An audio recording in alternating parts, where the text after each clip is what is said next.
Hello दोस्तों। आज का हमारा एक्सप्लेनर एकदम नए और मज़ेदार तरीके से होने वाला है कि किसी को भी, जी हाँ, किसी को भी ये आसानी से समझ में आ जाए। चाहे आपको मैथ्स पसंद हो या नहीं, आज के बाद ये कॉन्सेप्ट्स शीशे की तरह साफ हो जाएंगे। तो चलिए बिना किसी देरी के शुरू करते हैं। सच बताना, मैथमेटिकल टर्म्स कभी-कभी किसी एलियन लैंग्वेज जैसी लगती हैं, है ना? एंटीसीडेंट जैसे भारी भरकम शब्द सुनकर किसी को भी डर लग सकता है और ये एकदम नॉर्मल है। लेकिन आज टेंशन लेने की बिल्कुल ज़रूरत नहीं है। हम इन मुश्किल शब्दों को बहुत ही आसान रोज़मर्रा की भाषा में ट्रांसलेट करने वाले हैं ताकि मैथ्स का ये डर हमेशा के लिए ख़त्म हो जाए। तो आइए सीधे चलते हैं अपने पहले सवाल पर, जहां हम इनवर्स रेशियोज को समझेंगे। हमारा पहला सवाल 11:15 यानी 11:15 का इनवर्स रेशियो आखिर होता क्या है? सुनकर लगता है कि पता नहीं क्या पूछ लिया गया है, पर ट्रस्ट मी, ये हमारी आज की सबसे आसान पहेली है जिसे हम अभी सॉल्व करेंगे। अब जरा इन ऑप्शंस पर ध्यान दीजिए। कुछ आंसर्स ना जानबूझकर थोड़े कॉम्प्लेक्स दिखने के लिए बनाए गए हैं, जैसे ये स्क्वायर रूट वाला ऑप्शन या फिर बड़े नंबर्स वाला ऑप्शन। पर क्या सच में ये इतना मुश्किल होने वाला है? बिल्कुल नहीं। चलिए इस इनवर्स रेशियो के रहस्य से पर्दा उठाते हैं। देखिए, इनवर्स का सीधा सा मतलब है उल्टा कर देना। अगर हम किसी रेशियो के दोनों नंबर्स की जगह आपस में बदल दें, उन्हें स्वैप कर दें, तो बस वो इनवर्स रेशियो बन जाता है। ये बिल्कुल अपना पर्सपेक्टिव बदलने जैसा है। आगे वाले को पीछे कर दो और पीछे वाले को आगे रख दो। जैसे यहाँ देखिए, एक तरफ हमारा ओरिजिनल रेशियो है 11:15 और दूसरी तरफ जब इनकी जगह आपस में स्वैप की जाती है तो 11 की जगह 15 आ जाता है और 15 की जगह 11 चला जाता है।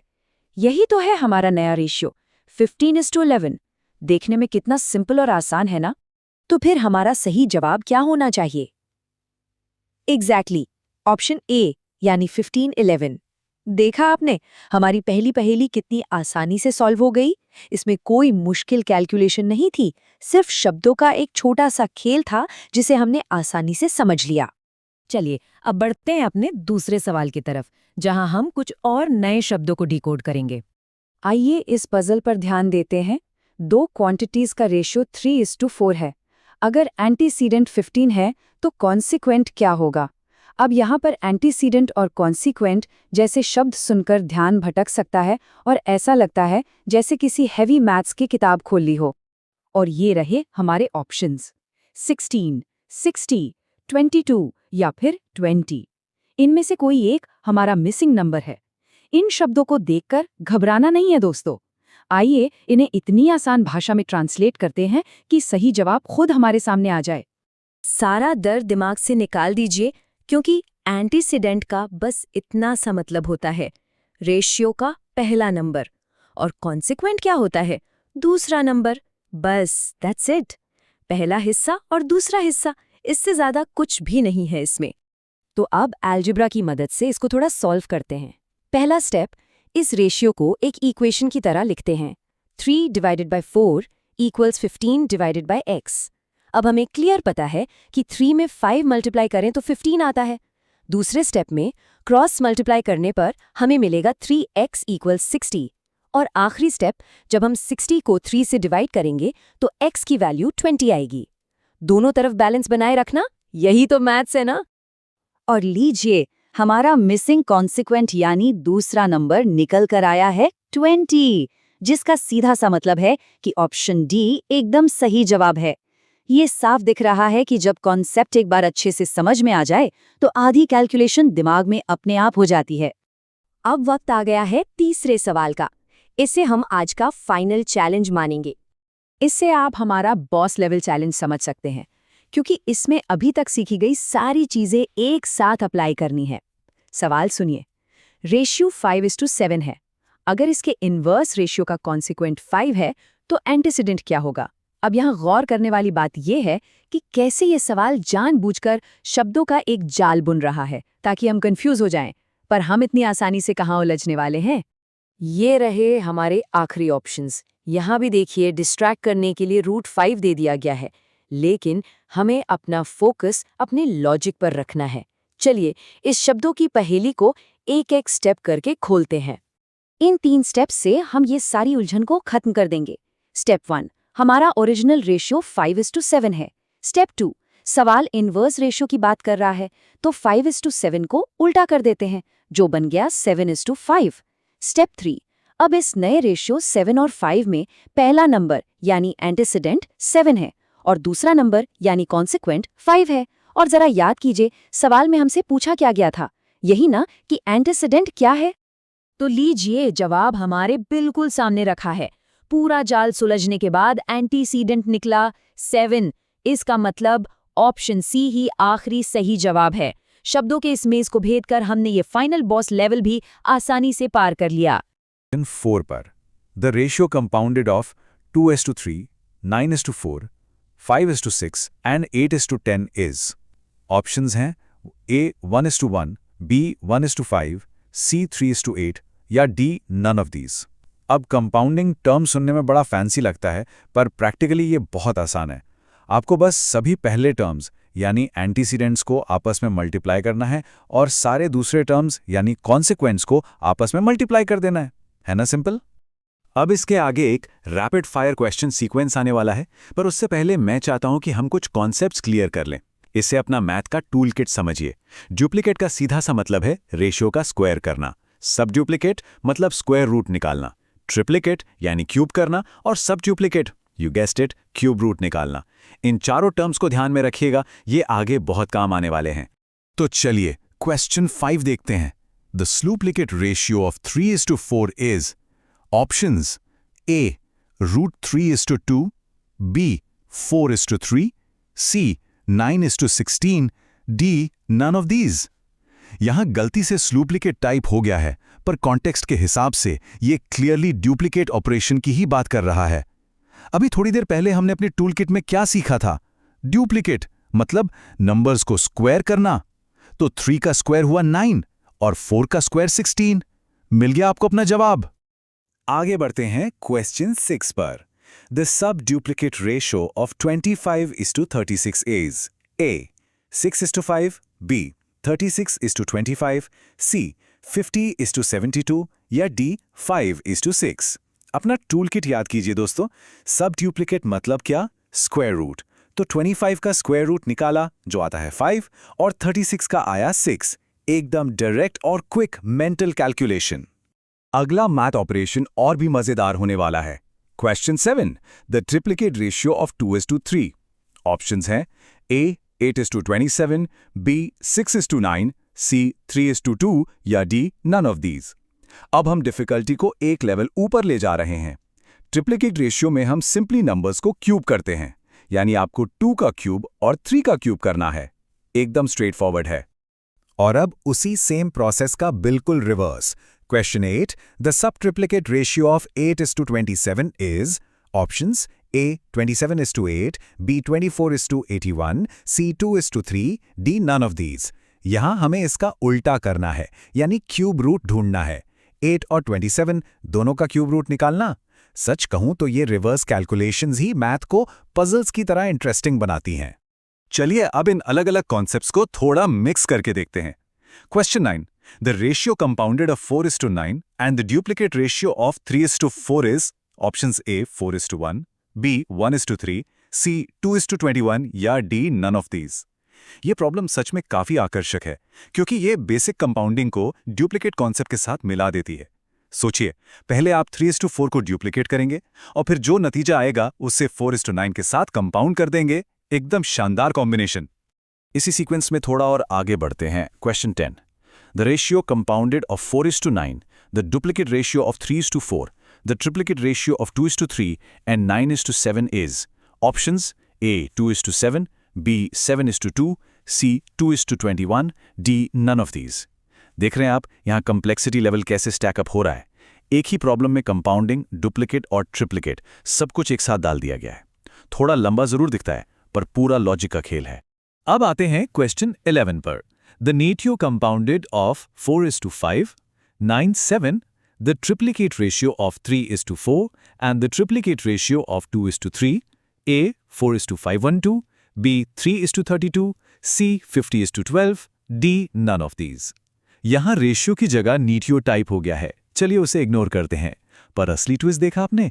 एकदम अचानक से इस प्रॉब्लम में एक अजीब सा डेसिमल आ गया है, 5.97।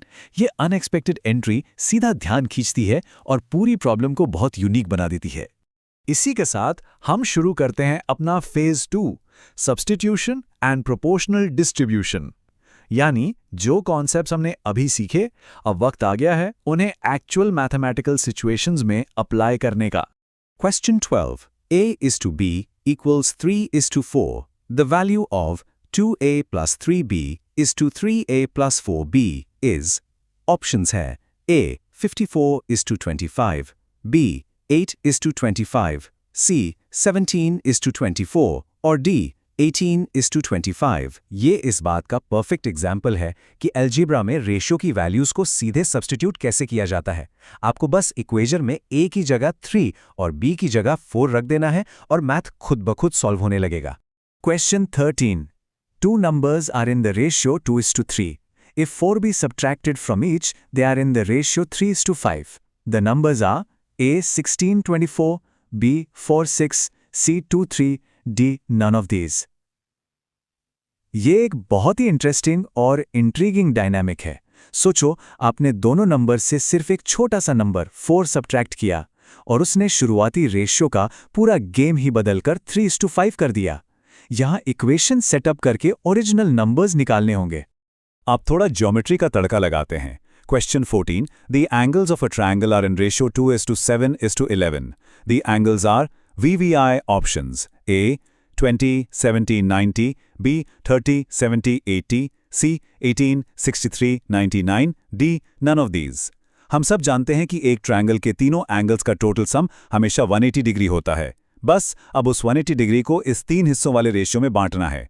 अब आप शायद सोच रहे होंगे कि इस प्रोपोर्शनल डिस्ट्रीब्यूशन का सबसे बेस्ट और आसान तरीका क्या है। इसे एक सिंपल लॉजिक में तोड़ते हैं। स्टेप 1, रेशियो के पार्ट्स को जोड़िए, जैसे 2 + 7 + 11 जो हुआ 20। स्टेप 2, टोटल सम को इन पार्ट्स से डिवाइड कीजिए, यानी 180 डिवाइडेड बाय 20, नतीजा आया 9। और आखिरी स्टेप, इस 9 को उठाकर हर रेशियो पार्ट से मल्टीप्लाई कर दीजिए। ये 3 स्टेप स्ट्रक्चर्ड मेथड किसी भी प्रोपोर्शन के सवाल को बड़ी आसानी से सॉल्व कर देता है।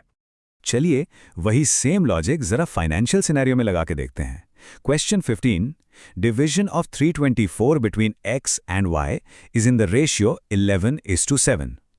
X and y would get rupees. Options A 204 120, B 200 124, C 180 144, D none of these. जो एग्जैक्ट मैथ लॉजिक हमने अभी एंगल्स वाले सवाल में लगाया, यहाँ पैसों के बंटवारे में लग रहा है। टोटल हिस्से हुए 18 और बांटने हैं टोटल 324 रुपए। और यह अगला केस शानदार तरीके से दिखाता है कि क्या होता है जब कमाई और टाइम फ्रेम्स दोनों बिल्कुल मैच न कर रहे हों। आनंद 7 घंटे में 80 रुपए कमाता है, जबकि प्रमोद 12 घंटे में 90 रुपए।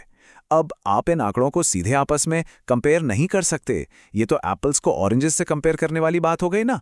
यहां जरूरी है एक कॉमन ग्राउंड, यानी आवरली रेट कन्वर्जन्स करना, ताकि उनकी मेहनत का सही कंपैरिजन हो सके। तो एग्जैक्टली वही लॉजिक यहां आएगा। Question 16. Anand earns 18 7 hours and Pramod 90 in 12 hours. The ratio of their earnings is A 32 to 21, B 23 to 12, C 8 to 9, D none of these. जो रेट कंपैरिजन हमने अभी डिस्कस किया वो इस कैलकुलेशन के लिए एक परफेक्ट बेस बनाता है। उससे हमें उनकी कमाई के रेशियो का अल्टीमेट फाइनल कैलकुलेशन मिल जाएगा। अब हम पहुंच गए हैं अपने तीसरे और आखिरी फेज में, एडवांस्ड एप्लीकेशंस एंड अलजेब्रा। यानी अब सच में वक्त आ गया है सारे डॉट्स को आपस में कनेक्ट करने का। Question 17. The ratio of two numbers is 7:10 and their difference is 105.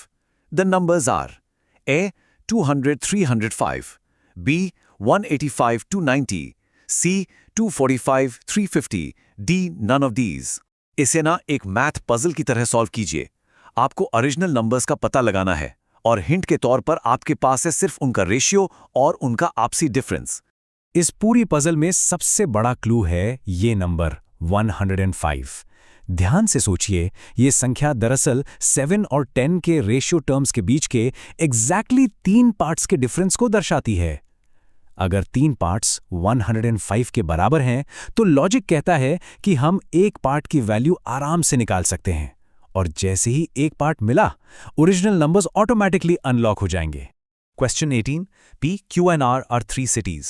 The ratio of average temperature between P and Q is 11:12 and that between P and R is 9:8. The ratio between the average temperature of Q and R is A, 22:27, B, 27:22, C, 32:33, D, none of these. ये interconnected ratio वाला सवाल है। इस temperature puzzle को सुलझाने का सबसे smart तरीका है शहर P को कॉमन डिनोमिनेटर मान लेना। जैसे ही P दोनों रेशियोज में बराबर होगा, Q और R आपस में खुद ब खुद अलाइन हो जाएंगे। और हमारी लिस्ट का आखिरी सवाल, question 19। If x is to y is equal to 3 is to 4, the value of x का power 2 y plus x y का पावर 2 is to x का पावर क्यूब plus y का पावर क्यूब is। ऑप्शंस हैं A 13 is to 12, B 12 is to 13, C 21 is to 31, D none of these। Number 20 आपके सामने है। पूरा सवाल एकदम वैसे ही लिखा है जैसा होना चाहिए। If P is to Q is the sub-duplicate ratio of P minus x squared is to Q minus x squared, then x का पावर 2। अगर इसे आसान शब्दों में समझें तो हमें बेसिकली यहाँ x स्क्वायर्ड की वैल्यू निकालनी है। और हाँ, सिर्फ सवाल बोलकर सुनाना नहीं है, यहाँ पूरे ऑप्शंस भी दिए गए हैं, अ, ब, स और ड। इन्हीं चार में से हमारा परफेक्ट मैच छिपा है। चलिए इसको प्रॉपर कॉपी पर लिख कर सॉल्व करते हैं ताकि कोई कंफ्यूजन ना रहे। अब इसको सॉल्व कैसे करना है?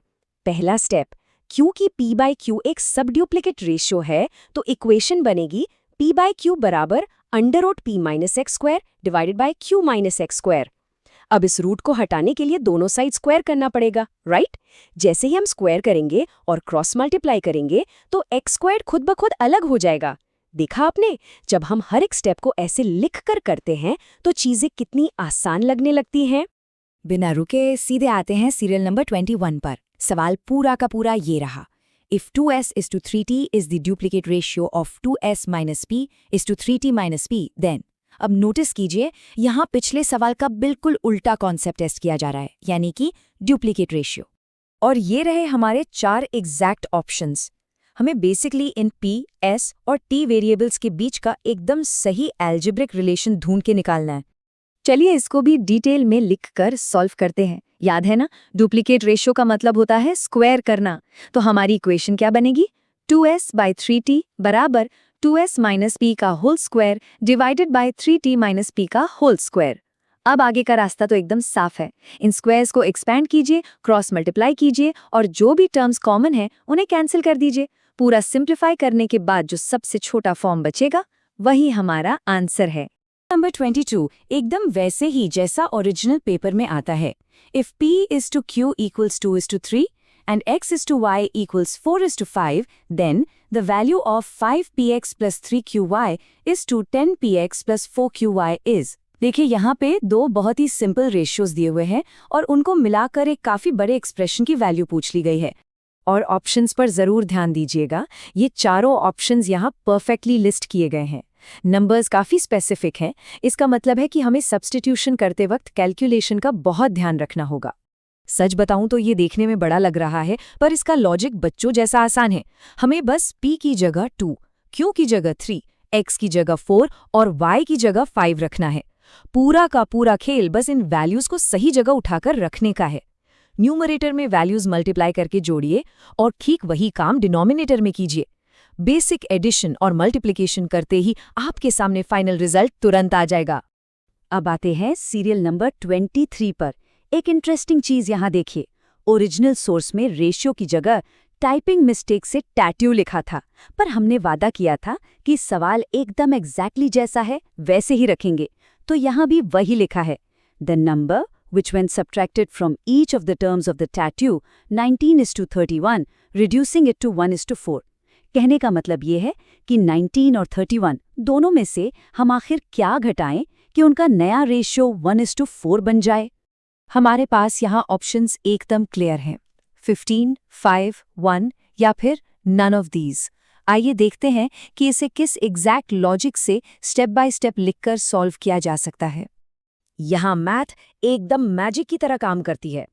मान लीजिए वो अननोन नंबर जो हमें घटाना है वो x है, तो फ्रैक्शन क्या बनेगा? 19 minus x divided by 31 minus x बराबर 1/4। अब अगला स्टेप, बिल्कुल सही, क्रॉस मल्टीप्लिकेशन। 4 को 19 माइनस एक्स से मल्टीप्लाई करेंगे। ये एक बहुत ही सिंपल सी लीनियर इक्वेशन बन जाएगी जिसे बच्चा भी सॉल्व करके x की वैल्यू निकाल सकता है। नंबर 24 पर नजर डालते हैं। पूरा सवाल यहाँ आपके सामने है। Daily earnings of 2 persons are in the ratio 4:5 and their daily expenses are in the ratio 7:9। If each saves ₹50 per day, their daily earnings in rupees are. ये तो एकदम हमारी रोजमर्रा की जिंदगी का सवाल हो गया ना, जिसमें आमदनी, खर्चा और बचत तीनों शामिल हैं। डेटा को इस तरह स्ट्रक्चर्ड टेबल में लिखने का एक अलग ही मजा है। सब कुछ क्रिस्टल क्लियर हो जाता है। पहले इंसान और दूसरे इंसान की अर्निंग्स को हमने 4x और 5x मान लिया। उनके एक्सपेंसेस यानी खर्चे को 7y और 9y मानेंगे, और दोनों की सेविंग्स फिक्स्ड है, ठीक 50 रुपए। तो चलिए अब इसकी इक्वेशंस लिखते हैं। हम सब जानते हैं कि आमदनी में से खर्चा निकाल दो तो बचत मिलती है। तो पहली इक्वेशन बनेगी 4x माइनस 7y इक्वल्स 50 और दूसरी 5x माइनस 9y इक्वल्स 50। बस इन दोनों इक्वेशंस को आपस में सॉल्व कीजिए और x की वैल्यू निकाल लीजिए। जैसे ही x मिल जाए उसे 4 और 5 से मल्टीप्लाई कर दीजिए। पूरा सोल्यूशन एकदम सामने आ जाएगा और आप आसानी से सही ऑप्शन को टिक कर पाएंगे।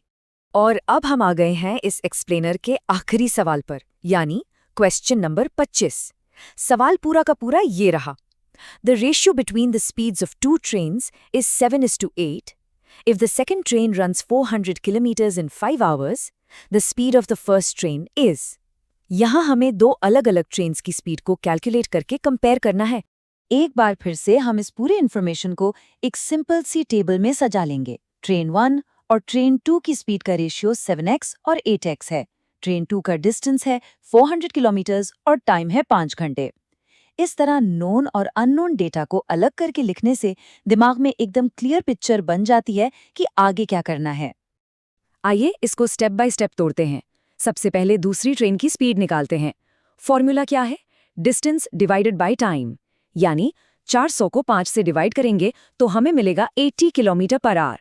अब हमें पहले से पता है कि ट्रेन 2 का रेशियो 8x था, तो इसका सीधा सा मतलब हुआ 8x इक्वल्स 80, यानी x की वैल्यू आई 10। अब पहली ट्रेन की स्पीड निकालनी है जो कि 7x थी, तो बस इस 7 को 10 से मल्टीप्लाई करना है और लीजिए हमारा फाइनल आंसर निकल आया। और हमारा फाइनल आंसर आता है ठीक 70 किलोमीटर पर आवर। आज के इस एक्सप्लेनर में हमारे साथ जुड़ने के लिए बहुत बहुत शुक्रिया। ऐसे ही सीखते रहिए, क्योंकि मैथ्स तभी मज़ेदार लगती है जब हर एक स्टेप समझ में आए।